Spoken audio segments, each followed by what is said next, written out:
for all you elections officials out there, you are not alone.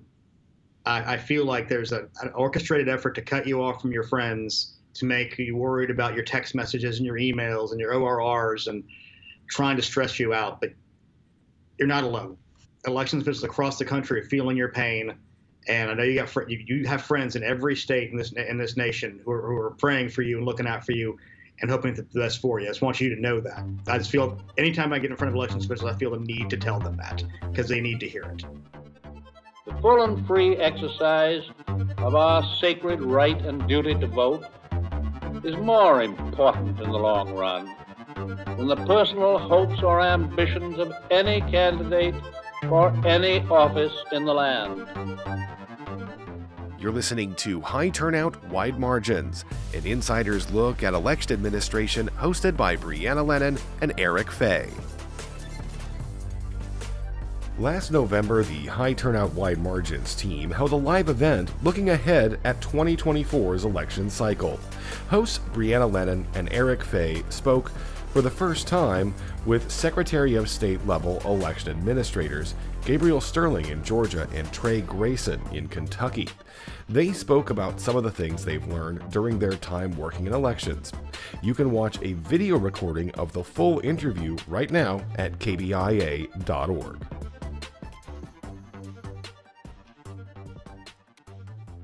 Welcome to another exciting episode of High Turnout Wide Margins. I'm Eric Fay. I'm the Director of Elections in St. Louis County, and my co-host is Brianna Lennon. I'm the County Clerk here in Boone County. And the original conception for this podcast was really like a for us, by us podcast for local election officials. And this is, I think, actually the first time we're interviewing state election officials.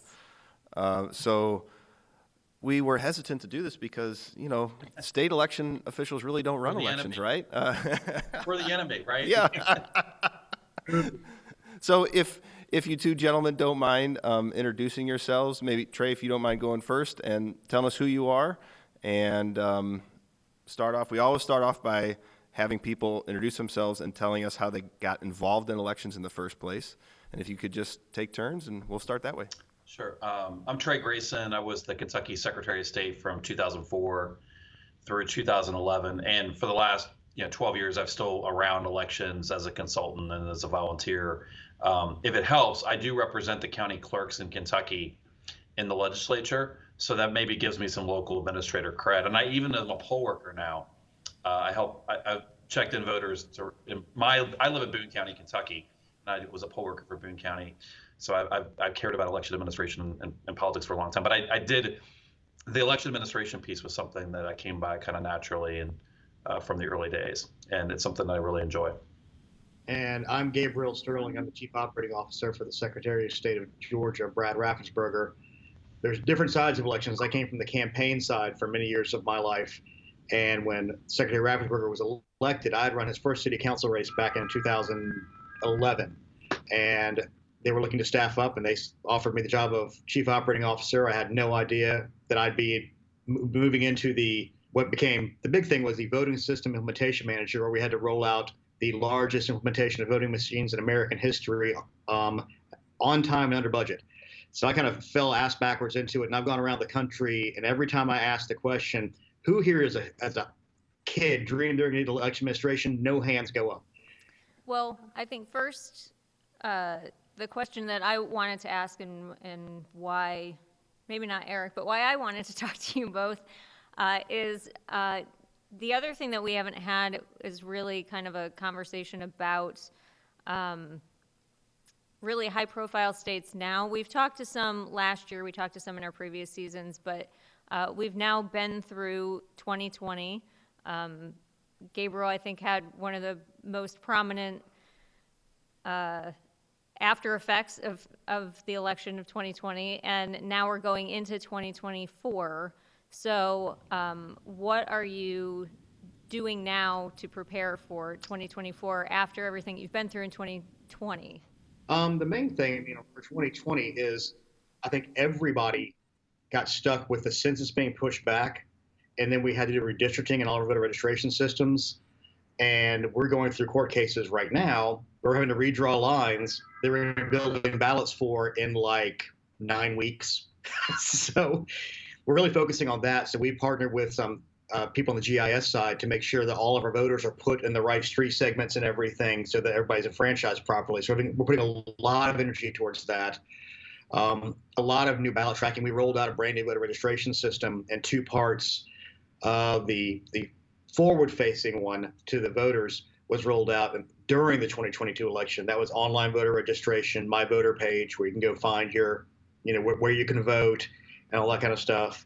Absentee ballot request portal, and we also put together a what we call our data hub, which kind of shows everything happened in the election, because I think we learned some stuff from 2020 going through 2022 and now 2024, is to be ridiculously, stupidly transparent about this is how many absentee ballots have been requested, this is how many have been mailed, this is how many have been cured, this is how many have been rejected, so you can stay ahead of these arguments so people don't think at the end, like thousands of ballots randomly showed up. No, we knew where those ballots were, guys. They were here on the data hub 3 weeks ago. You knew all this. And working with the county elections officials to make sure they're keeping up with the stuff on their end of the voter registration side. Because one of the things that's kind of unique about Georgia is, too, we are a top-down state in every single way. I mean, we own the voting machines. We own the voter registration system. We work with our county elections officials for them to execute but we give them all, we pay for all the tools for all that. I mean, literally, they pay for ballot paper and they train their poll workers and elections administration people at the county level, but we own all the equipment and everything. So it's a partnership. And like you said, you don't have state guys on here often because there's always sort of this tension of like, we didn't do it, they did it. No, they did it, you didn't do it. So it's always that you have to kind of accept the tension is going to be there and have to hug each other's neck to get through it, because we're going to sink or swim together when we do these things. And so to follow on from that, Trey, you mentioned obviously you were Secretary of State in Kentucky, but more recently you said you've represented the county clerks, the Kentucky county clerks in the legislature. In Kentucky, there seems to be this unique happenstance that the Clerks Association, state election officials, and the legislature all work together to pass an elections bill that, was a real compromise, and there doesn't seem to be a lot of that going on across the country right now. So can you talk about what happened in Kentucky, and what has your experience been with that? So Kentucky, going into the 2020 election, we were a pretty traditional state. You had to have an excuse to vote in advance of Election Day.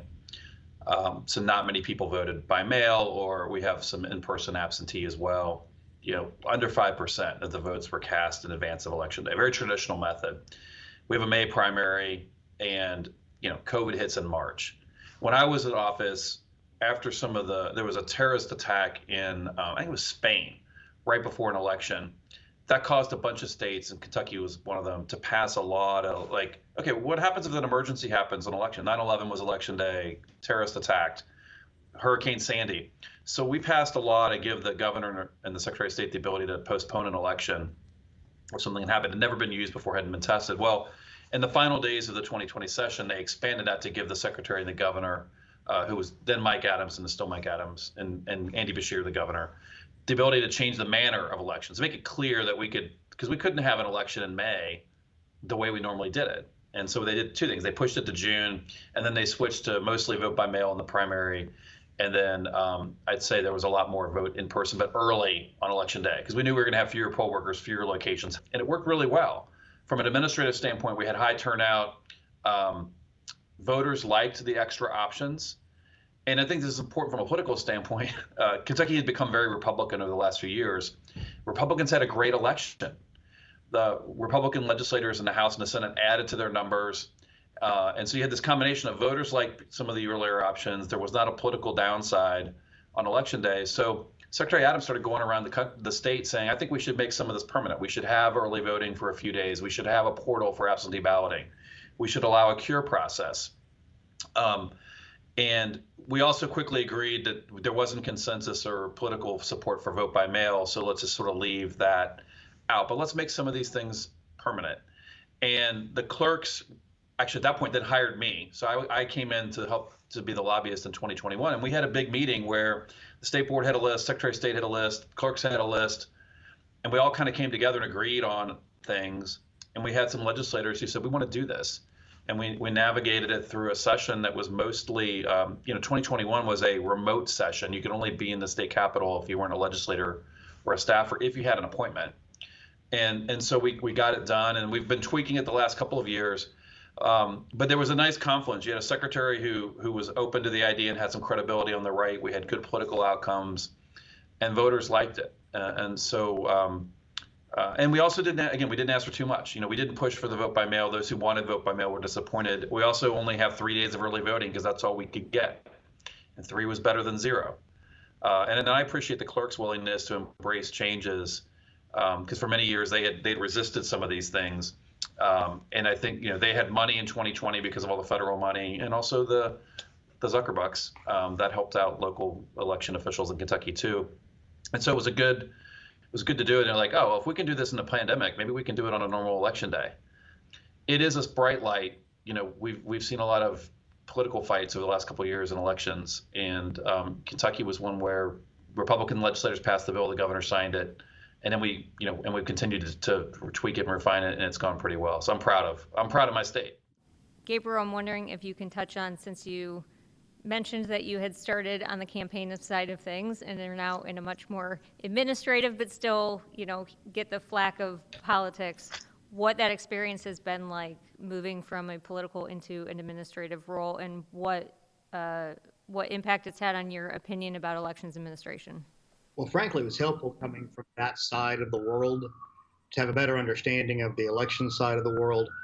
And as you mentioned, Georgia is one of those states. Kentucky is very good and red now. Georgia is a little more purplish, leans red in off-year kind of elections. So when we had SB 202, I had to go around and basically say there was a politically dumb thing that was done. The leadership in the House and the Senate said, introduce whatever you have to introduce to calm your people down, which led to a lot of really bad ideas being introduced that became the thing that framed up the discussion around this, like eliminating no excuse absentee, which we had had for 15 years, cutting back on early voting, outlawing Sunday voting. Those were all dropped. None of them were ever part of the actual bill. And understanding the mechanisms of that allowed us not to freak out too bad. And we were able to bring in our county elections administrators to talk to the leadership to say, I know you think this is a good idea. This is why it's a bad idea. And we were able to stop a lot of bad legislation, which I think is what's happened in most of the country. I think a lot of people were freaked out that there was going to be over-the-top things to try to cut back on turnout and everything. But in Georgia, protected, no excuse, expanded early voting to where the majority of our state now has 19 days of early voting anywhere in their county. And then when we rolled out the new systems, we were able to get down to there was all this controversy around the line warming. You can't get people water. And there was literally on Election Day 2022, there were no lines. There was this whole article about this guy was going to go test that law. So he loaded up his car with water and food and drove around and couldn't find any lines anywhere. So it made sense because our election administrators, what they're having to do is they're having to police things outside the voting area, which is difficult to do when you're trying to control your voting area. I come from the school of thought that as long as the rules are even for everybody and they're explained well in advance, they're just rules that everybody has to follow. Nobody gains, nobody loses based on a lot of these rules. There are certain things I know out there like ballot harvesting, which I think is a terrible idea. Then that can have partisan implications, mainly because politically Democrats tend to live in dense urban areas. Republicans tend to live in wider suburban and rural areas. So I can go to an apartment building and get 100 ballots, or I can go and drive for 17 hours and get 50 ballots somewhere else. So there are things that can have those political impacts, but most of the studies show that most election administration tools don't help one way or the other. And if you get people to sort of understand that, because they have these inclinations to believe that they do, because they've been told that for years. And one thing that I think I'm trying to explain to elected officials is help doesn't help unless it helps. So when you add tons of new processes on, you think you're providing new change of custody, all this new writing and everything, they're just more fail points that aren't actually doing a lot. There are good election administration procedures that are done across the country. And that's one of the things I think that some of the elected officials has really chapped to me when they'll say things, well, I know we had a good election here, but those guys in that other state, I don't know what they do. I've gotten these people in rooms that you know exactly what they do. They identify voters, they issue one ballot, they put a record for voting down, They count the votes. They have chain of custody. They do all the same things that you just do, just a little bit differently. That's the way it's how it's done just about everywhere in America. So I think we can defend the whole system, even though there's slight differences. And that's another great security feature is we don't have a nationalized election with the same rules everywhere, and everybody can do what they want. Like Trey gets their 3 days, which I think is really low. But like look at New York, they had no early voting until like last year. I mean, but they were criticizing us as Jim Crow 2.0. We won't get into that though. But it's helped to be coming from the other side to be able to explain to elected officials what elections administrators have to deal with. Hi, I'm Brianna Lennon, County Clerk for Boone County, Missouri, and you are listening to High Turnout Wide Margins, a podcast where we explore local election administration.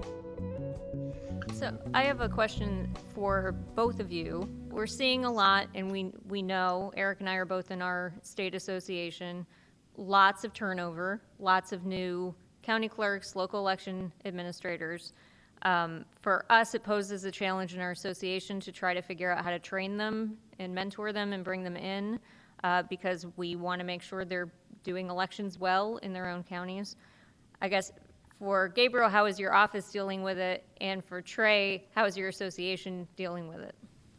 Well, first thing, we have our session coming up starting in January. We already met with the governor and the House and Senate staff, and we were asking for a lot more money to have a lot more liaisons out there. We only have 4 liaisons that cover the whole state right now. It's 159 counties. And we're also working with our association, GAVREO, which is the Georgia Association of Voting Registrars and Elections Officials, GAVREO. And we have a 3-day conference, and we are struggling to get everything in we need to get in. I mean, to the point now, I'm assuming everybody's heard about the fentanyl letters that got sent to our state and so many others. I'm having to work with them to get Narcan distributed and training done on that. And that's going to be 45 minutes of our conference for 3 days because we're dealing with that kind of craziness. And this is on top of having a lot of new people. The good part is now we are now in like really the 3rd full election cycle with these new processes in place, with the refinements we made in 2022. And we've had really successful elections outside of, we had some issues in the primaries, but it was really focused on one county. It just happened to be the biggest county in Georgia that historically had issues. But from like October of 20 to now, we've had really successful high turnout elections where people have gotten to choose how they wanted to vote. Our elections officials, and I'm sure this is the same in so many states, we kind of break it down by regions. And you have official regions, but you also have the people who are the really great clerks who they're other fellow counties next door, and they got a problem, they'll call them before they call us and try to figure it out on their own. And we kind of lean on that a lot. And we put together working groups with those county elections officials, especially around our voter registration system that we built. We work hand in hand on a lot of these processes as we go. And all the front-end processes are great. We're still working on some back-end processes, which are not totally coded properly yet, but with any big launch like this, I mean, we've got thousands of hours with the county elections officials and the UAT testers, and we've now run 172 different elections with about 500 contests on this system, and everybody's gotten to vote. No one's not been disenfranchised. Everything's working the way it's supposed to. But it is hard with all of the stuff they have to deal with now. Just the pressures outside of that. Like I think I was telling you before, I've been all over the country, and I've had elections officials crying, with the stress they have to deal with. And it's from both sides. Yes, it's mainly from Trumpy Republicans right now who still think the election's stolen, but they have the same crazies from the left who've been just saying since 2016 the machine stole elections, and they're still beating them up. And having to deal with open records requests or FOIAs, whatever you call them. We're having to do extra training on that outside of just running elections, all this other administrative crap. And it is not easy. And as you know, the pay is just so great in all these jobs. But people do it for the love of doing it. It's an American thing to do. They're serving their fellow man and woman and trying to make the gears of democracy function. So I try to lift them up as best I can on that front, tell them they are doing a great thing. And we're going through an unfortunate, weird subset of time that I'm hoping will even itself out. And one of the good things about some of this turnover is we're getting some younger folks who are more technologically oriented, who can manage the change better in some cases. So it's not 100% bad, but we are losing a lot of institutional knowledge.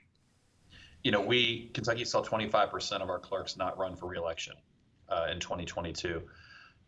Some of that was, fatigue from elections. Some of that was, some of those was just time. Like it wasn't, it didn't matter what was going on in the world. It was just ready to retire.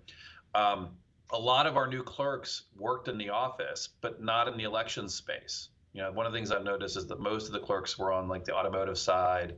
Clerks are the front line of the customer service facing element for license plates in Kentucky. They also are the mortgages and deeds. And so the person who ran the deed room might become the clerk, or the person who ran auto might become the clerk. And they don't really know anything about elections. They helped because it's all hands on deck in election season. And so one of the stressors we have, we're not a battleground state, but we're modernizing every part of the office. Elections have been modernized, as we talked earlier, since 2020. It's no longer election day in Kentucky. It's, election weeks and months, right? And but then the auto side, there are states rolling out a brand new database at the end of this year, and that I don't know how that's going to roll. I hope it works out fine, but they're going to close for a week, and somebody's going to come in on the Tuesday, January 2nd. Why can't I get my new tag today? Well, didn't you hear the news? No. Well, I'm mad at you. Well, it's not my decision. It's the state's decision.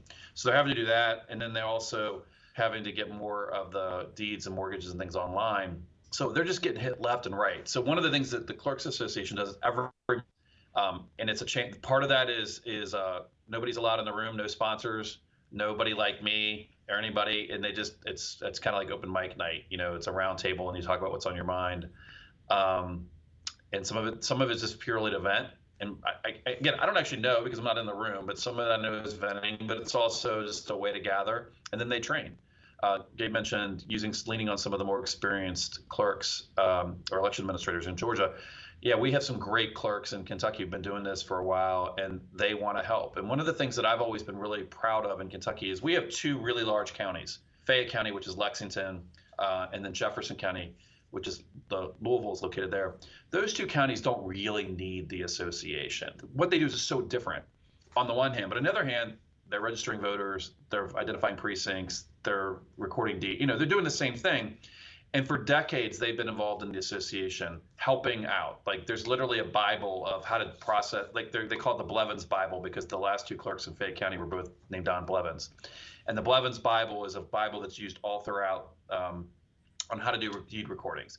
And they come in to do best practices on elections. And so that helping out the new folks is a big deal. We were lucky that we had a lower turnout election. We had a governor's race this year, which is a little bit lighter. It's more like a federal midterm in turnout. So a lot of the clerks, their first election was that, and the turnout in the primary is really, really low, which is bad for democracy, but good when you're trying to learn how to do it, run an election.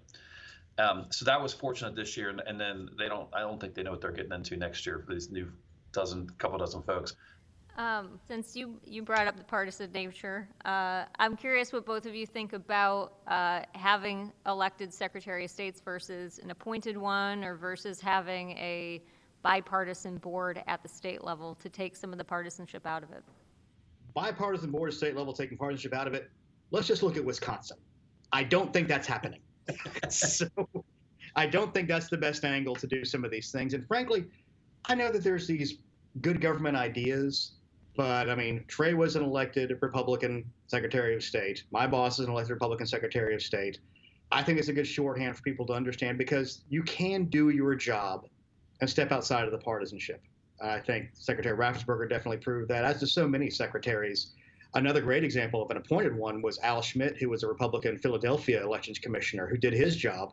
And now the Democrat governor has appointed him Secretary of the Commonwealth. And I think it's better to hold people accountable. Appointed boards that are bipartisan or nonpartisan, I'm 53 years old.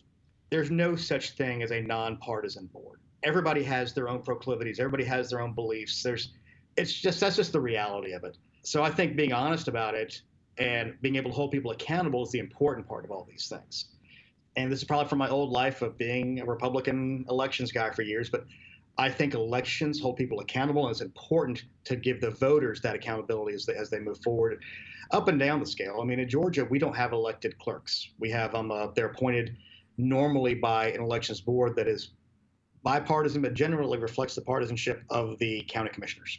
And I do think the accountability is there in a partisan way. The idea of bipartisan boards are evenly matched. The Wisconsin legislature tried to say that a 3-3 vote was a majority. I was like, that's not math. That's not how this works.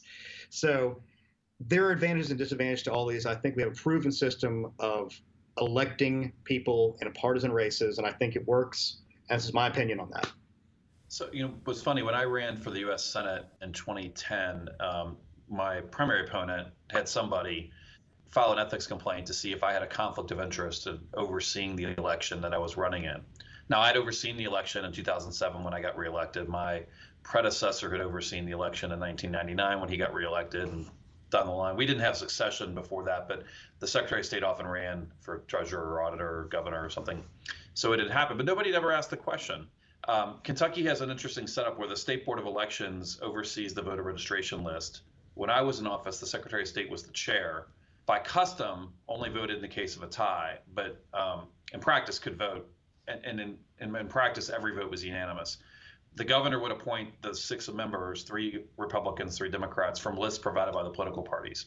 So that meant you had like legit partisans on the board, and that the board was the one that certified the election results.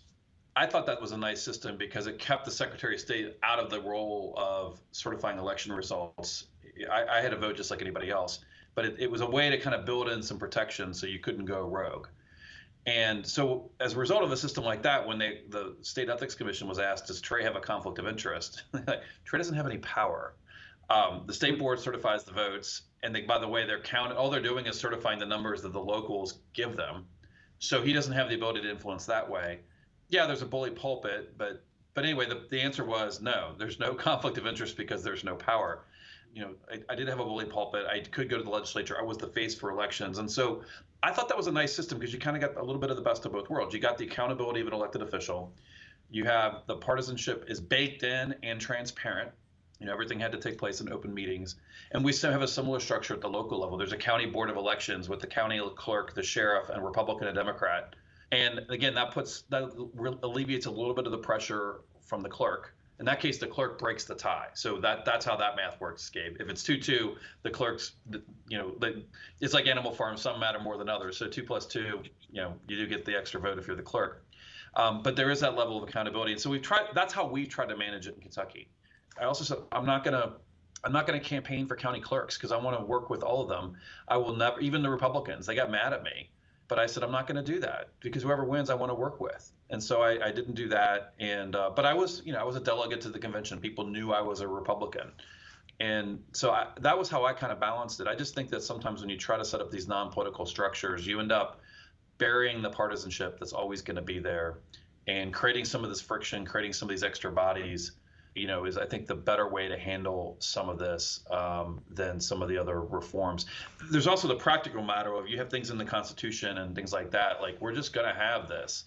And so how best to deal with it in reality as opposed to, Wisconsin's trying again to figure this out. Like even if the legislatures kind of run amok, and I think the Republicans in the legislature are mad because Trump didn't win. And so they're trying to change the system again for the second time. But like, what's the right outcome?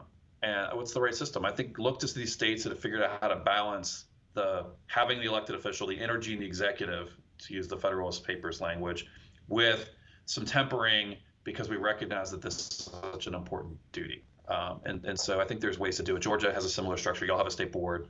I know you don't like the fact that the secretary's not the chair anymore, but there's ways to do that, and that's what I would encourage other states to look at. That's great to end on. Great. Well, guys, thanks again for taking the time to join us. I know you're both on the road. Appreciate it, and good luck in 2024. Thanks, y'all. Thanks. Good luck to both of you, too. Yeah, good luck out there. Stay safe.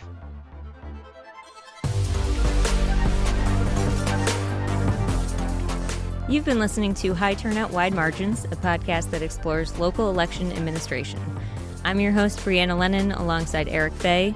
Thanks to KBAA for making this podcast possible. Our managing editor is Rebecca Smith. Our managing producer is Aaron Hay. This has been High Turnout Wide Margins. Thanks for listening.